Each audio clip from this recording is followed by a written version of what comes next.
Welcome to Madlik. My name is Jeffrey Stern, and at Madlik we like to shed a little light or light a fire under a Jewish tradition, text, or in today's case, a prayer. It's a week before the Passover Seder, and we'll be looking at the prayer for Shafo Chamatcha al Hagayim, pour out thy wrath upon the nations who know thee not. Certainly something that one would not expect at a meal to celebrate freedom. So put away your Hametz, make yourself comfortable, and let's explore Shafo Chamatcha, hopefully in a new and enlightening manner.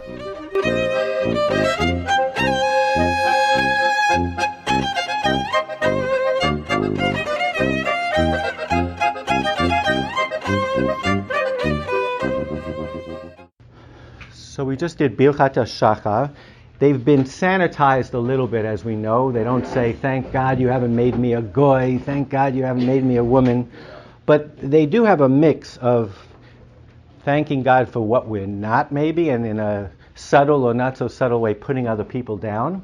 And then also thanking God for clothing the people of Israel with courage and glory. And today we're going to be talking about that tension between negativity maybe and positivity at the climax of the Seder. So we're talking about Shafo Chamatcha, pour out your wrath on the nations who have not known you. Probably a prayer that all of us have struggled with. In the Passover Haggadah from the Rabbinical Assembly, it asks, why does this impassioned invocation of divine wrath belong in our celebration of freedom? That's pretty succinct. Maybe why does it belong anywhere? But the point is, it's probably something that's troubling for us. So the first thing we're going to do is try to understand why it's there in the first place, how it naturally is there, and how potentially different scholars have thought that something else might belong there or could belong there. So the first thing that we have to come to terms with, and it shouldn't be a big surprise, is that the Seder and Passover in general is the most heightened moment of waiting for redemption. No surprise, because it's when the Jewish people were redeemed from Egypt. So if you want to talk about redemption, you can't find a better holiday. The Torah and the sages pick up on this, talk about it as a Leil Shmurim, a night of watching. And that gives you a sense of this heightened sense of the redemption might be coming at any moment. And what they do, and if you look at number 1, they look at a verse that uses the word Leil Shmurim twice.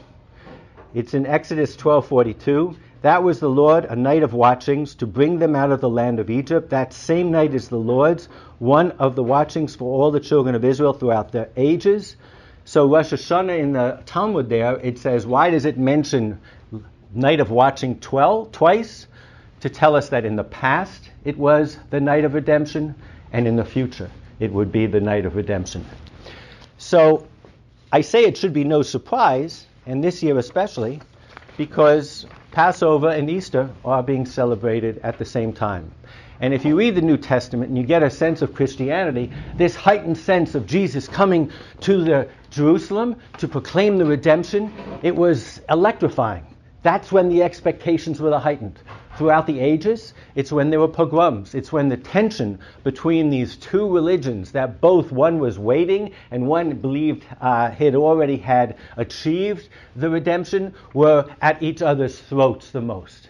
Okay? So even here, we get a sense of Shafo Chamatcha, pour out thy wrath on the others. It's because it was a night of heightened tension. The door opens up, so forth and so on. Yes? Questions allowed? Of course. How early after the Jews But only 4. were only one?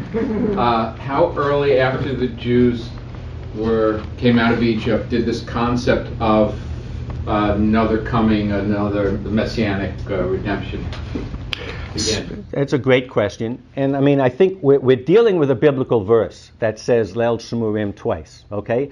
Clearly, it's the rabbis who were post-destruction of the temple who made the interpretation about a second redemption. I think it's fairly safe to say that when the Jews were in the land of Israel, they maybe weren't looking for a redemption. Okay? If you look at our history, this whole concept of getting us, rebuilding the temple, redeeming ourselves, I mean, you have to define what redemption is. But I think there are those that argue that even though the kernel of this idea has always been in our texts, the real birth of eschatology, which is the study of what will happen in the end of days, and messianism came after we lost our homeland. So I think that probably, and let's remember, the Seder is a creation of Rabbinic Judaism. It was to replace what went on and is prescribed in the Torah itself of the carbon sacrifice. So you didn't need the rabbis to explain what was done in biblical times. It's all laid out. The Seder was, as our prayers are considered instead of the kavanot, the avodah, so too the Seder was in place of having the paschal sacrifice. So now we get to the 4 cups. The 4 cups are not randomly picked. They come from one pasuk, actually 2 psukim, right after each other in the Torah. And in those 2 psukim, in those 2 verses, there are 4 different words of heightened or growing, evolving redemption. So if you look at number 2, it talks about להוציאם, I will bring you out from the suffering of Egypt, physically taking you out. That's the first cup. והצלתי, and I will save you. Second cup. וגאלתי, geula, I will redeem you. So now we're talking about the word that then became for history to mean the redemption. And finally, ulakachti etchem lila'am, and I will take you to me to be a nation, which if you want to talk in terms of end of days, there's the geula, there's the troubling pangs of Chevlei Mashiach, they call them, the pangs of the coming of the Messiah. And then there's this wonderful period where the lamb and the lions are lying down together. I will take you as a nation. So when do we say Shafach Chamotcha? It's between 3 and 4. And if you look at my Haggadah, for instance, many of them say you say the 3rd blessing, and then you fill the cup of the 4th blessing, you fill the cup of Elijah, and then you go to the door and you say Shafach Chamotcha. So it truly, this prayer then comes at this, what I call a climactic moment. And I don't know if for you it's a climactic moment, but we're singing Eliyahu Hanavi. It's a disruptive moment. We get up from the Seder. By the way, there were traditions that the door was left open for the whole Seder. Again, getting back to this concept of Leil Shemurim. A shomer is a guard. The house, we are, for the first time all year, we're safe because it's Leil Shemurim. God is watching over us, just like he skipped over the houses in Egypt. But in any case, at this moment between the Geula, where God redeems us, and this taking us to be a nation, taking us to be his God, at that moment we go and we say, Shafach Chamotcha, pour out your wrath upon the nations. So getting to 3, it's actually not an original composition. It's simply verses. Okay? And the verses come from Psalms and Eicha, Lamentations. Pour your wrath upon the nations that did not know you, and upon the kingdoms that did not call upon your name. Since they have consumed Jacob and laid waste his habitation. Pour out your fury upon them, and the fierceness of your anger shall reach them. You shall pursue them with anger and eradicate them under the skies of the Lord. So the first time this appears is in the Machzor Vitri. It doesn't mean, the Machzor Vitri was in one of Rashi's students, and he compiled the prayers into the first Machzor. And Vitry is in Germany, France. and he was a student of Rashi. Does that mean that the prayer itself or this compilation itself is only that old? Probably not. But we don't see it anywhere earlier. So somewhere in the 9th, 10th, 11th century, there became this tradition for saying this prayer. Now, the concept of saying a prayer like this is actually bigger than just the Seder. We'll see later that there was a whole tradition of cursing intonations, and probably not unique to the Jews, certainly not unique to persecuted people, but it goes back as far as Balaam, who went out to curse the Jewish people. God made him bless the Jewish people. But there's a long tradition of saying incantations and cursing. What's unique here is that it was put into our Seder, and it was put in at a certain moment in time. So I don't know whether any of you have seen any variations on Shofar Chamatcha, but one, and it is printed in some liberal, some more modern Haggadot, and maybe I'll get somebody to read on page 2, pour out your love on the nations. Any volunteers? No liberals here? No universalists? Go ahead, Sally. Pour out your love on the nations that know you, and on the kingdoms that call upon your name. For the loving kindness that they perform with Jacob and their defense of the people Israel in the face of those that would devour them. May they be privileged to see the sukkah of peace spread for your chosen ones and rejoice in the joy of your nation. Okay, so that is La-di-da, Kumbaya, beautiful. The question is, how old is it? So the gentleman who first publicized it is a guy named Chayyim Bloch, and he lived through the Holocaust. And he writes that he found it, he saw it in a manuscript, and he jotted it down in his notes. And unfortunately, he lost the manuscript, but he still had his notes. And he said that the manuscript, the Haggadah that he got it from, was written in 1521. So this is the JPS commentary on the Haggadah, and it's a scholarly kind of work. My notes are from there. Joseph Tabori says this guy was known for putting, and this is a unique concept, putting modern words into the mouths of prior scholars. I mean, anybody who studies Torah, that's what we do for a living. But the point is, this guy maybe went a little far. So Tabori does not believe it goes back to 1520. He thinks it's probably circa post-Holocaust itself.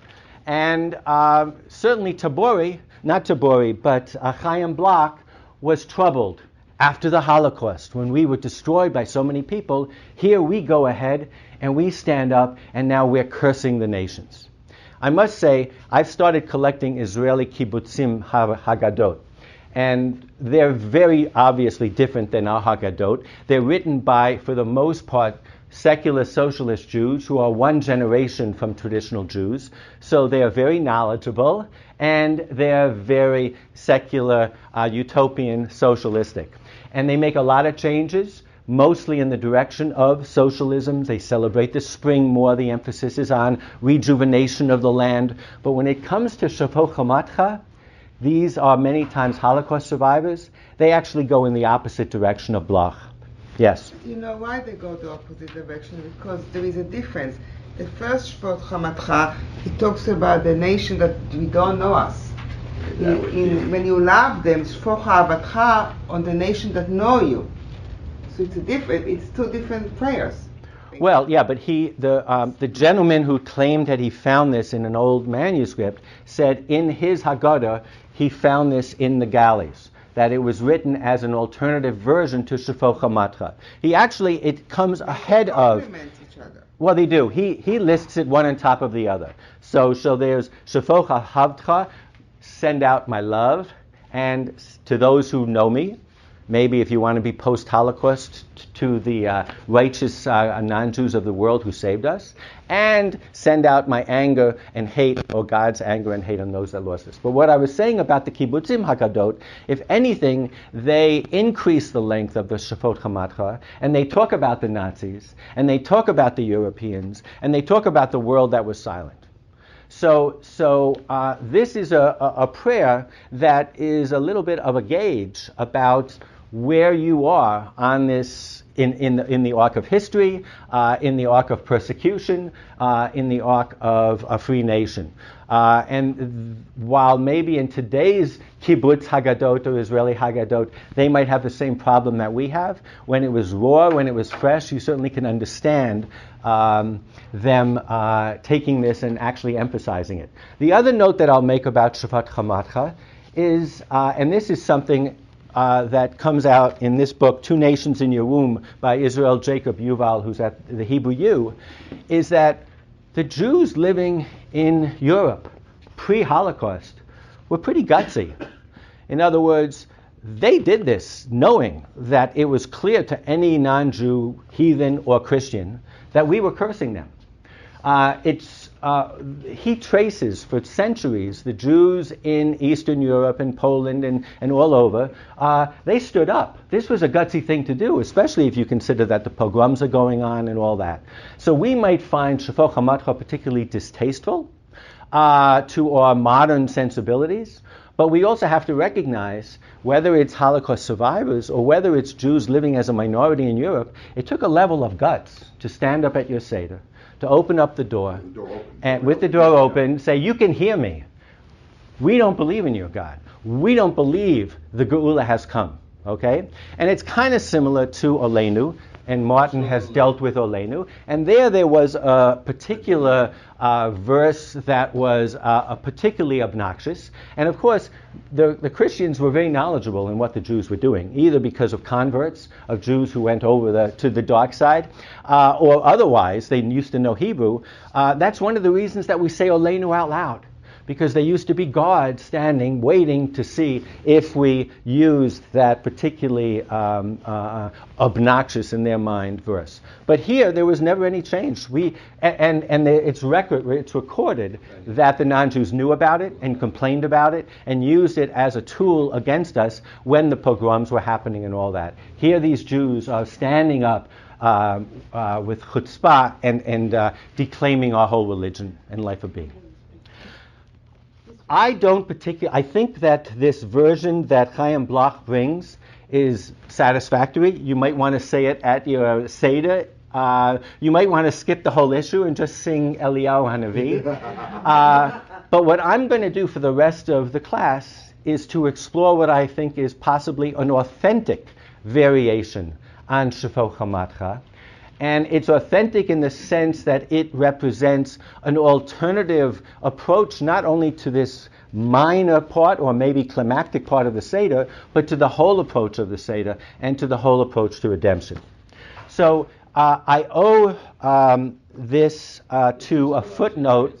I owe this to a footnote in this book. And the book is originally in Hebrew and then was published in English. And the footnote is slightly larger in the Hebrew version than the English. But I sent an email, and I was reminded of this last week when I was talking to Saul, that if you write authors, they usually respond. So I sent an email to the author, and I asked him for the full text. And what Yisrael Yaakov Yuval talks about, he lists a whole tradition, and I mentioned it earlier, of cursing prayers, cursing intonations. And one of those intonations he quotes is very similar to the Shafot Hamatcha, pour out your wrath upon the nations, but it takes a totally different approach. And what it says basically is pour out your wrath on the Yetzer Hara. Pour out your wrath on my evil inclination. You want to burn something? Burn my evil inclination. You want to sweep something away? Sweep away the evil that is inside of me. And you can already tell by... No, I'm just planning for the future. And you can already tell by what I'm saying that I'm starting to kind of back into the whole concept of getting rid of leaven, of clearing out our house from Hametz. So we're not going to read this quite yet because I want to get into the background a little more. And so let us go to 7. The leaven in the bread, which in Hebrew is sor shebeisa. Page 3, 7.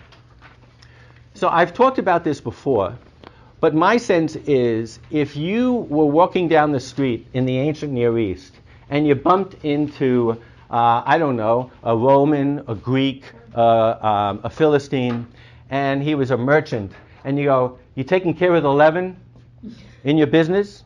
He'd know exactly what you were saying. This is not like matzah, which is a particularly Jewish icon or motif. Leaven was universally understood to mean the sour, the dough, the moldy, the puffed up, all of the different versions that hopefully we've kind of come across, where as we prepare for Passover, we clean out. We're cleaning out metaphorically, literally the Hametz, and metaphorically we're doing spring cleaning. We're cleaning out the evil inclination. So if you go to 7, first thing that you have is the biblical verse in Exodus. 7 days you shall eat unleavened bread. On the very first day you shall remove leaven from your houses. For whoever eats leavened bread from the first to the 7th, that person shall be cut off from Israel. Anyone who prepares for a Seder knows that eating matzah is the easy part. Cleaning out the chametz is the hard part. Raise of hands. How many times is Moses mentioned in the Haggadah? Yeah, we all know that. That's the first thing you bring up, right? We don't believe in hero worship. How many times is chametz mentioned in the Haggadah? How many times is cleaning out chametz mentioned in the Haggadah? Okay, so 0, unless you go to the 4 questions where it says, in all other nights we eat matzah and chametz, this night we only eat matzah. But that's not clearing out the chametz. And this is not about, it doesn't even say you can't eat the leaven in this verse. That's another verse. It says you can't have it in your possession, you have to remove it. Now most Haggadot, for some crazy reason, if you turn to page 1, they have the ceremony of taking out the chametz, which doesn't really belong there. It's never said on the night of the Seder.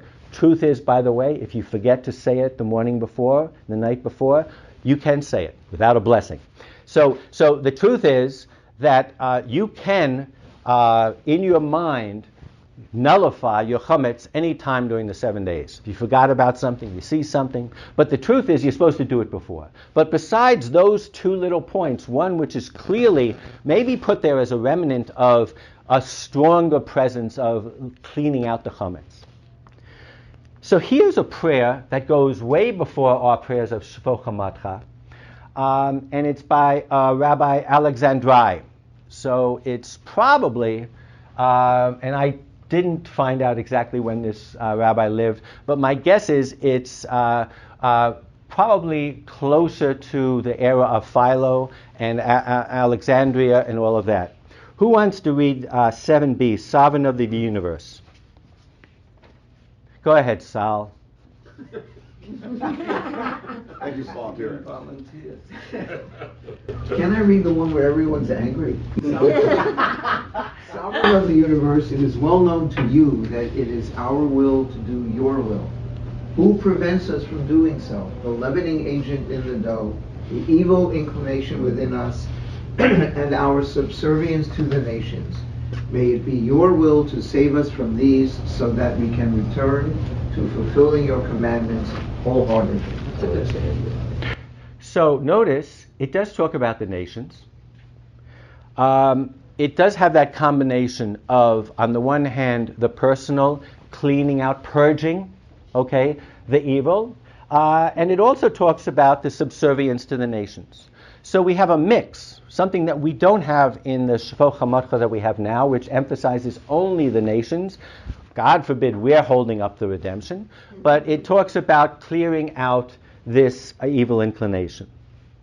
C is a more contemporary, when I say contemporary, now I'm talking about when mysticism and Hasidut came into Judaism, but mostly mysticism. And what they did was they said it's very important that we have kavanah, which is great because our meeting is called kavanah, before we do a mitzvah. So they created these kavanot, these meditations that you say before you do every commandment. So this kavanah is, may it be your will, God, our God of our fathers, that just as I remove the Hametz from my house and from my possession, so shall you remove all the extraneous forces. Remove this spirit of iniquity from the earth, remove our inclination from us, and grant us a heart of flesh to serve you in truth. Make all the sitra acher, which is the evil inclination, all the klipot, the barriers, and all wickedness be consumed in smoke, and remove the domination of evil from the earth. Remove with a spirit of destruction and a spirit of judgment all that distress the Shekhinah, just as you destroyed Egypt and its idols in those days, at this time. Amen. Selah. So again, you don't quite have nations in it, but you certainly have that we have forces that are bearing upon us. Some of them are external, and some of them, many of them, are internal. And in order to us to be redeemed like we were redeemed out of Egypt, the first Leil Shmurim, now we need to also purge and clean ourselves of all of these forces. Okay? So these are, in my mind, whether it goes back to Rabbi Alexandri or the later Kavanot, these are very strong traditions. To buttress my case that leaven was a universal sign, and so didn't have to be as explained as much. So I forgive Rabbi Gamliel for not listing leaven in the three things that you have to describe. Everybody kind of knew what leaven was. I'll go to the New Testament. I could have gone to Philo, and I could have gone in other directions too, because there are many quotes. But the Christian texts are interesting in a second. We'll see why. So in Corinthians it says, let us keep the feast, Passover, not with old leaven, neither with the leaven of malice and wickedness, but with the unleavened bread of sincerity and truth. So obviously Christianity and Paul, gave up all the mitzvot and they conceptualized everything, but clearly the concept to them of cleaning out the chametz and the concept to them of eating the unfermented bread, the matzah, was exactly this. It's old for new, enslavement for redemption, it's malice, wickedness, so forth and so on. Now, one of the things that we're struggling with is what happened to all of these traditions. Yes, there are slight remnants in the Haggadah. The Shvach HaMatcha doesn't mention it. We don't have any mention of Hametz in the Haggadah itself. So maybe a little bit of a clue, and I'm certainly not building a grand theory on this, is Luke and Mark, where they used to talk about the leaven of the Pharisees, which is called hypocrisy. So I think when you're called chametz by somebody else, maybe it becomes a little bit of a hot button issue and a red flag issue, and you want to walk away from it. But certainly, and I've talked about this before, that the break between Judaism and Christianity was a little bit like a divorce. And the two religions divided things up, naturally or artificially. And it seems here that the Christians, by taking all of the internal, personal development, purging, and even the messianic part of the Easter and the Passover, the Jews kind of dialed it back.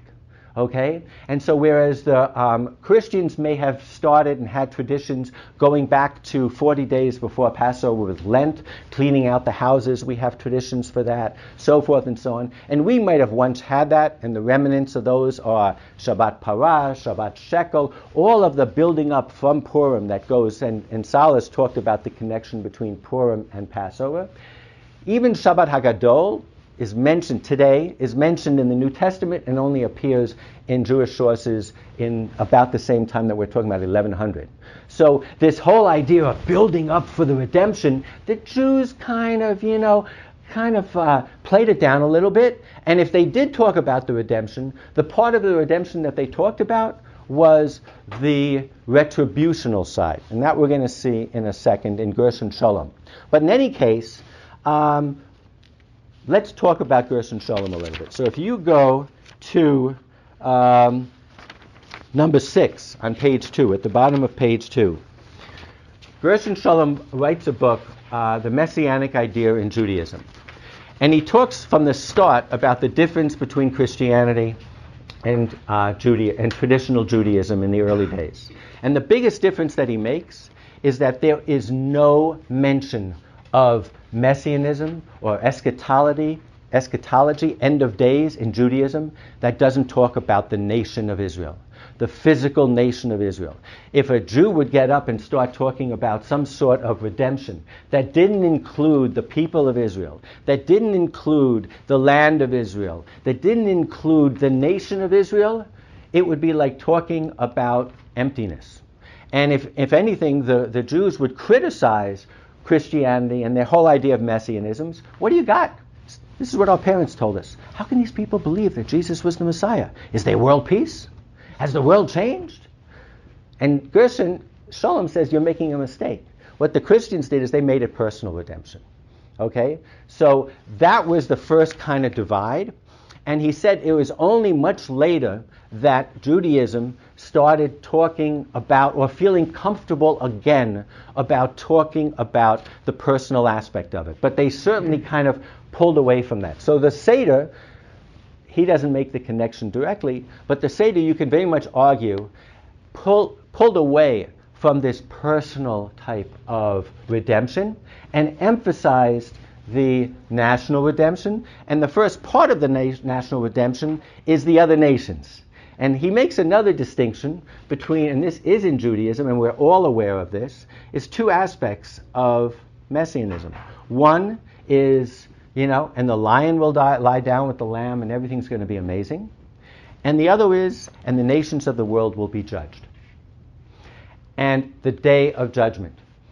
And clearly, in the Shafo Chamatcha that we're looking, it's emphasizing the retributional justice side of redemption, and is again dialing down the utopian aspects of messianism. So now I would like to, we're going to take this other sheet, and this other sheet is the prayer. It's actually called the piyut.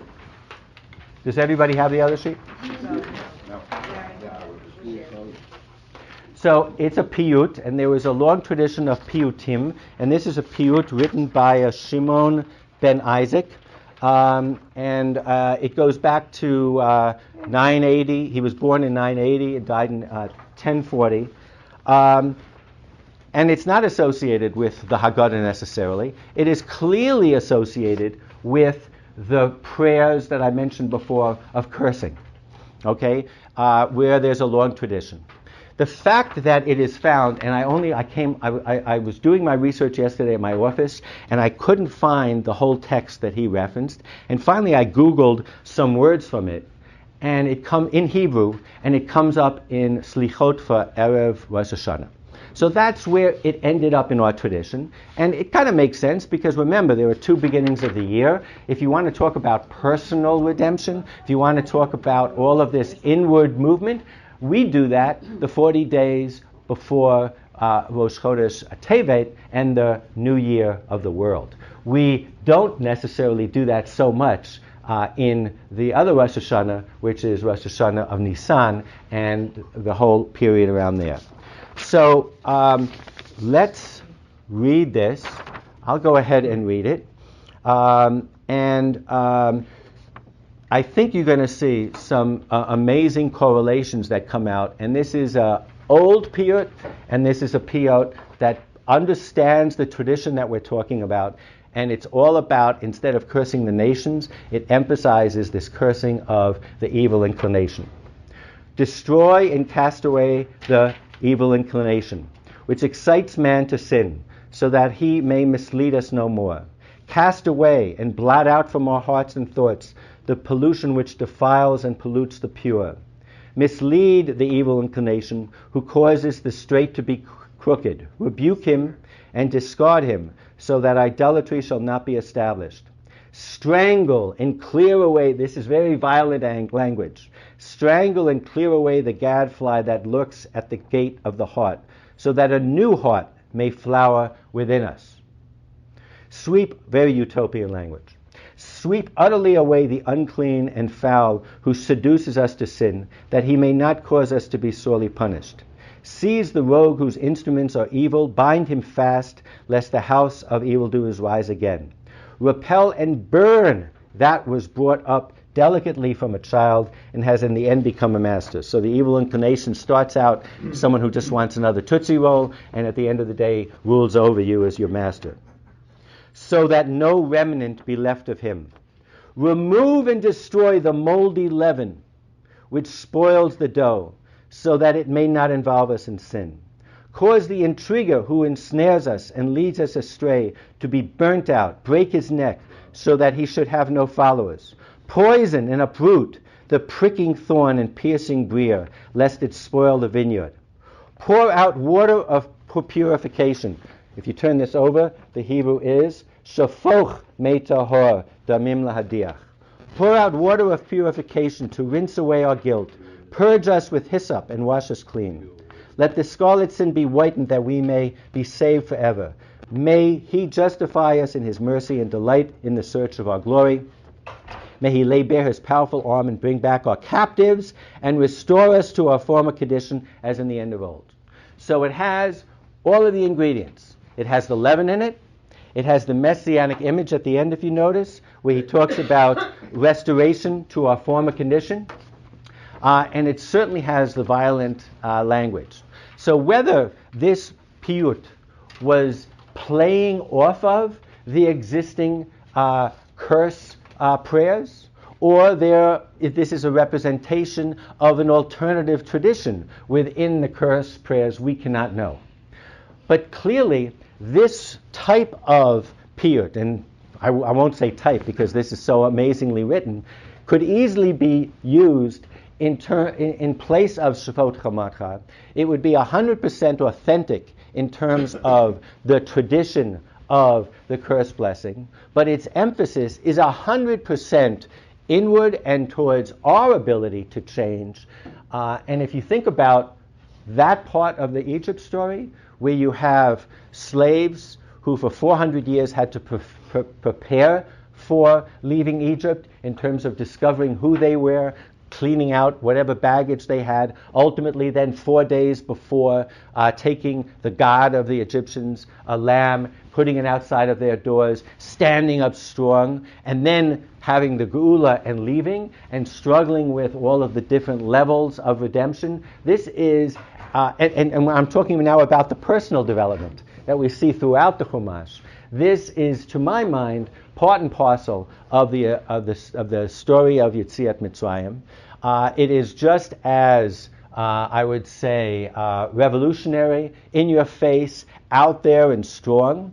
But it just takes it in a very different direction that I think is authentic to the Haggadah. And just as we're instructed, Lador Vador, every generation should read the Haggadah for their generation, I think that even in a generation, we're able and given permission and license and empowered to read the Haggadah in different ways. And certainly this opens us up to a whole different way of experiencing the Seder, removing the Hametz, struggling with ourselves, with our families, to take stock of where we are and where we're going.